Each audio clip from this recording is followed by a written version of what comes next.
Papa. mu ne. Xay faamul. Ati kes. Mon bay ko dire ñaan amona yegoy amona ñaya jolor watila badamo jagola wari ande faye moni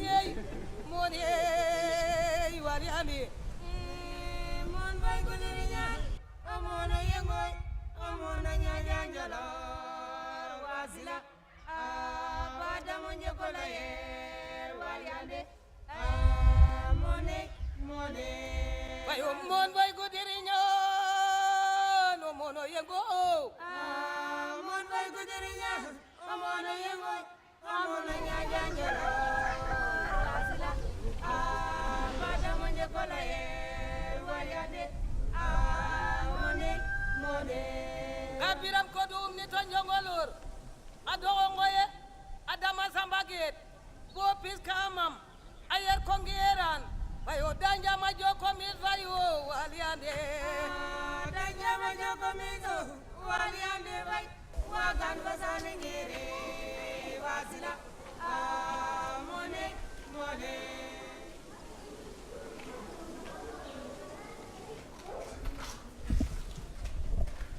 Bonjour les enfants, ça va? Bonjour. Ça va? Bonjour maman. Ça va? Ça se passe bien? Ça va? Oui, ça va. Ça c'est qui? Qui peut me dire qui est là? Et à nous régler?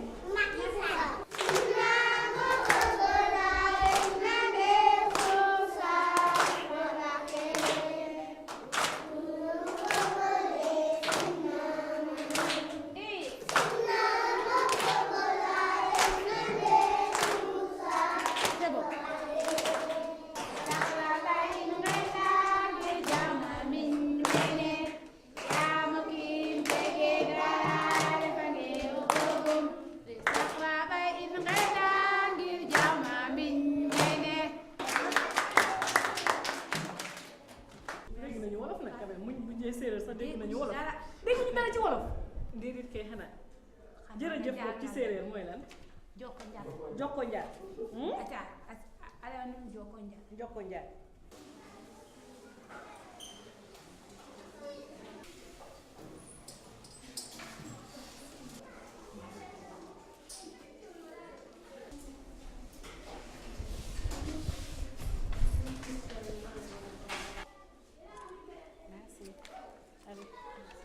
Géographie. Les régions naturelles au Sénégal. Le Sénégal peut se diviser en 6 régions naturelles qui sont la vallée du fleuve Sénégal au nord qui est une zone de la canne à sucre, du riz dans le Waalo et dans le Djeri. La région littorale où les Niayes, c'est le domaine des cultures maraîchères. Le centre-est ou le Ferlo, on l'appelle le centre-est ou bien le Ferlo.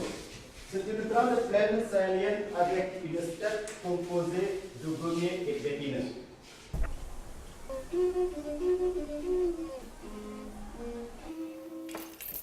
Je ne viens pas. Mais tu essaies de toucher.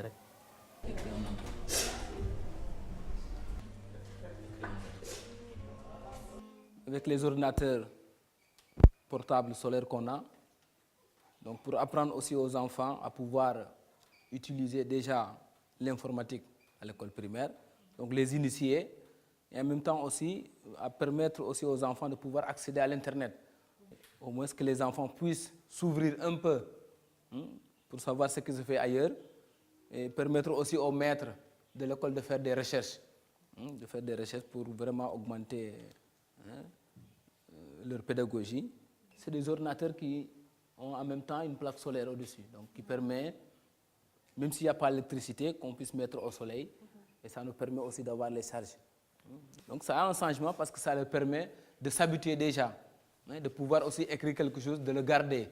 Et à la prochaine fois aussi de demander une chose, d'aller revenir le chercher et savoir ça je veux le chercher, je peux le trouver quelque part. Et en même temps aussi on invite la population aussi, s'il y a des gens qui sont intéressés, de pouvoir passer à la bibliothèque pendant 5 minutes, de se connecter quelque part et de rentrer vraiment dans la globalité du monde.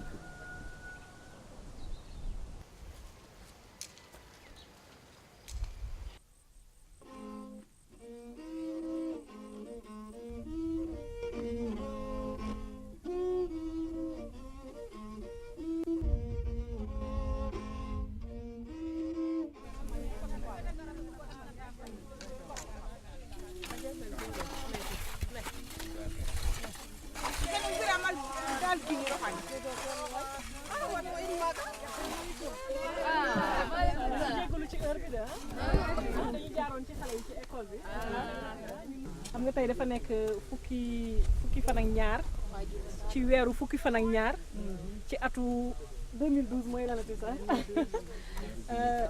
ñaari junne lu topp ci at yi gis ngeen ni mu nekkee daal léegi nag ñu ni addina bi yëpp dañu bëgg tey ñu xool lu toll ci téeméeri dëkk 180 pays téeméeri dëkk ak juróom-ñett fukk ku nekk ci journée ci tey jii lan nga nekk di def si gox yi ñoom nag ñu baaxee ni tey ñoom Sénégal du ñu dem fenn fu fii la ñu ñëw seet si leen tey jii yéen a ngi nekk di liggéey ñeneen ñi xëy na ñoo ngi foo ñoo ngi def leneen waaye am na ña nga xam ne ñoom ñoo ngi nekk di daan seen doole pour que seen dëkk jëm kanam du dëgg ñaata fan ngeen di liggéey fii nii pour mën commencer waaw fan yi yëpp fii la ñu nekk pour préparer forage bi daal te gis na ne njëriñ bi waaw dañu doon bay nii pour ba mu setee ñu mun a def lujum pour jaay boo jaayee xam nga di nga yóbbu ci kër ga di nga am li nga jaay te di nga am li nga yóbbu ci kër ga loolu la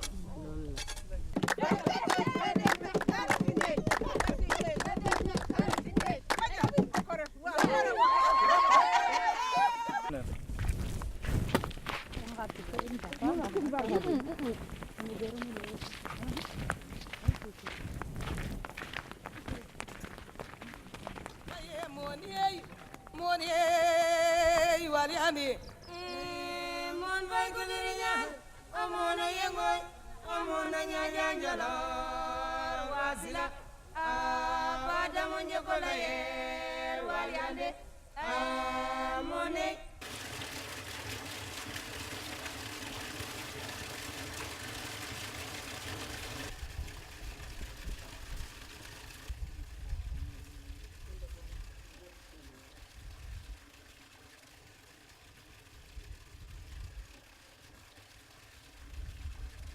Nous sommes dans un village qui est à 20 km de Mbour, certes, mais très enclavé par rapport à sa situation géographique. Par rapport au manque de moyens de transport, les gens ont du mal à se ravitailler en nourriture, précisément en viande et en poisson. C'est pourquoi on a pensé à introduire ici, dans le village, la pisciculture. D'où l'élevage de tilapia qu'on a introduit dans le bassin qui est derrière nous. Et on a, exemple, un double bénéfice par rapport à l'élevage de ces poissons. Les villageois sont très actifs dans le domaine du maraîchage et que cette eau qui est dans le bassin sera utilisée pour l'arrosage de les activités maraîchères. Et les poissons sont dedans et ils font leur déjection dedans et l'eau en même temps sera donc très riche en carbone et qui est une matière très bénéfique, exemple, pour les plants. Et c'est cette eau qui sera utilisée pour l'arrosage de ces maraîchages. Et les poissons qui sont dans le bassin, arrivés à un temps T, seront récoltés pour assurer l'autosuffisance alimentaire et effectivement pour compenser ce manque de poissons qu'on peut noter dans le village de Bakomel. L'agence est appuyée par le PNUDFEM, qui est un partenaire très considérable, vraiment qui nous appuie sur vraiment tous nos villages. Je peux dire que vraiment sans le PNUD, peut-être il serait plus difficile. Mais quand même, avec l'appui du PNUD, on croit que, exemple, pour atteindre les 14 000 villages, ce ne sera pas trop difficile comme on le pensait. Groupement ne daal fi ñeen fukki jigéen ñeen fukki jigéen ak juróom ñett ndaara tip na mbalank ne ka mbalank na ne flip bo meke ndef na reta mbal na rek ka njigege in lip ge njawti na ne mi na bom mi njegu geke xëy na re ek village gar na rek re ek village gar na daal raga i njublox yo in calel ge ili eco village dalu te ci in ge ke i ndamna in forage na a ngatana in xa lampe a ngatana in a cek a ngartu liɓ in way ngidme den itam njoke den o njal paaxu.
Nous sommes dans un poulailler construit en utilisant la technique la voûte nubienne.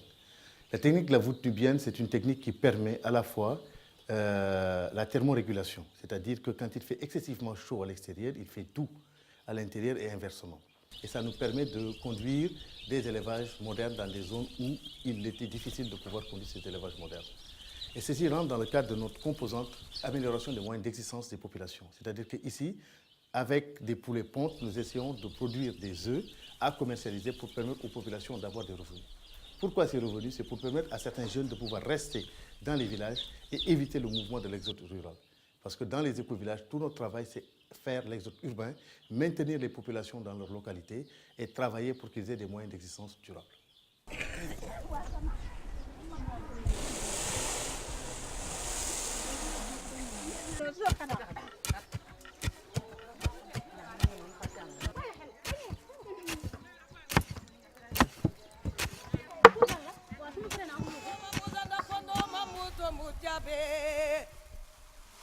Andoma muzanda kwandoma muto mujabe.